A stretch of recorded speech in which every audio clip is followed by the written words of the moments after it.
নমস্কার, সাবনাভিক নিউজ নেটওয়ার্কে আপনাদের স্বাগত। চাকরি দুর্নীতি একটা অর্গানাইজড ক্রাইম।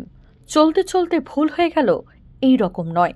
দেশ তথা রাজ্য জুড়ে চলা 2024 লোকসভা নির্বাচনের মধ্যে বাংলার বুকে অত্যন্ত জ্বলন্ত সমস্যা হচ্ছে নিয়োগ। প্রচারের মাঝেই সাংবাদিকদের মুখোমুখি হয়ে নিয়োগ দুর্নীতি প্রসঙ্গে বারংবার সরব হতে দেখা গিয়েছে দমদম লোকসভা কেন্দ্রের বাম প্রার্থী সুজন চক্রবর্তীকে। এবারও যার অন্যথা হলো না। কি বললেন তিনি, শুনব। চাকরির দুর্নীতিটা একটা অর্গানাইজড ক্রাইম।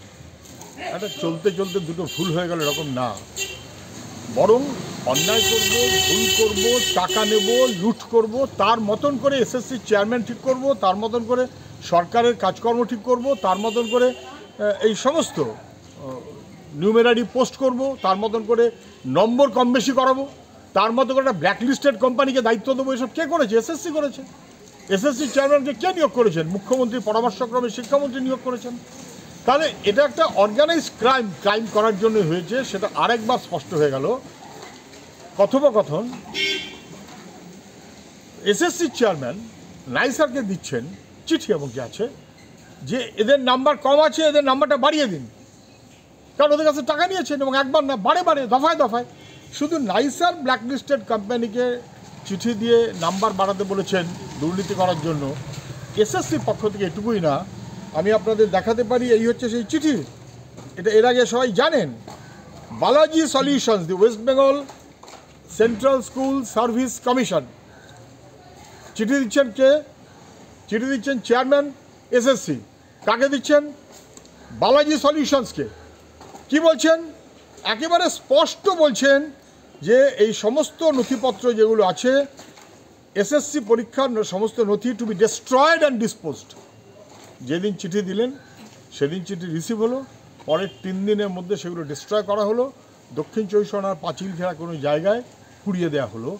তথ্য নথি organized crime by SSC, organized crime by government. আমাদের যুবকদের বিরুদ্ধে যুদ্ধ ঘোষণা করেছে রাজ্যের সরকার এবং এসএসসি।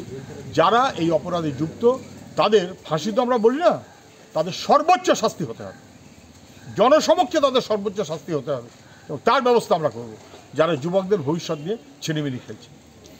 সমস্ত খবরের আপডেট পেতে লাইক করে সাবস্ক্রাইব করুন সাবনাভিক নিউজ। সঙ্গে বেল বাটন প্রেস করতে ভুলবেন না। আপনাদের একটা সাবস্ক্রিপশন আমাদের জন্য অত্যন্ত মূল্যবান। আসছে বিস্তারিত খবরে। অন্যদিকে এসএসসির ভূমিকা নিয়েও ক্ষোভ উগরে দিলেন সুজনবাবু। কি বললেন চলুন শুনে নেওয়া যাক। বলেছিল এসএসসি বলেছে আমরা কে যোগ্য তার ওকালতনামা সার্টিফাইড কপি দিতে পারবো না। সুপ্রিম কোর্টে গিয়ে বলল আচ্ছা বেশ, টাইম দিন, আমরা দিয়ে দেবো যোগ্য আর অযোগ্য। সুপ্রিম কোর্ট এগ্রি করলো, দিন। আমরাও বললাম যে এসএসসি যে হলফনামা দেবে কারা যোগ্য আর কারা যোগ্য না, সেই যোগ্যদের চাকরি যেন বহাল থাকে। হয়ে গেল কথা স্পষ্ট। কিন্তু এসএসসি অথবা রাজ্য সরকার কেউ কোনো হলফনামা দিল না। এখন বলছে না না, আমাদের যোগ্য অযোগ্য লিস্ট ভাগ করার মতন কোনো সুযোগ নেই। আমি আবারও বলছি, এসএসসি চেয়ারম্যান আর তার আগে যে কটা চেয়ারম্যান ছিল কোমরে দড়ি পরিয়ে চাপগাতে কোর্ট আনি হাজির করতে হবে।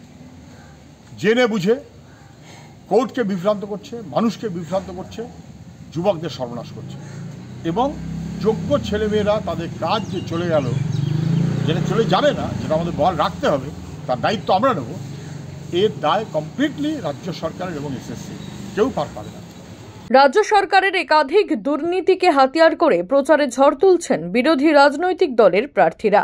আর রেশন দুর্নীতি, নিয়োগ দুর্নীতি, গরু পাচারের মতো একাধিক ঘটনায় যে দলের নেতারা শ্রীঘরে গিয়েছেন, আবারও তাদের ওপর ভরসা রেখে তাদের পক্ষে রায় দেবে জনতা জনার্দন, নাকি এবার খুঁটি উল্টাবে? জবাব মিলবে 4 জুন। পিয়ালি দত্ত ও মৃত্তিকা সেনগুপ্ত, সাবনাভিক নিউজ, কলকাতা। সমস্ত খবরের আপডেট পেতে লাইক করে সাবস্ক্রাইব করুন সাবনাভিক নিউজ। সেই সঙ্গে বেল বাটন প্রেস করতে ভুলবেন না। আপনাদের একটা সাবস্ক্রিপশন আমাদের জন্য অত্যন্ত মূল্যবান। জয় হিন্দ।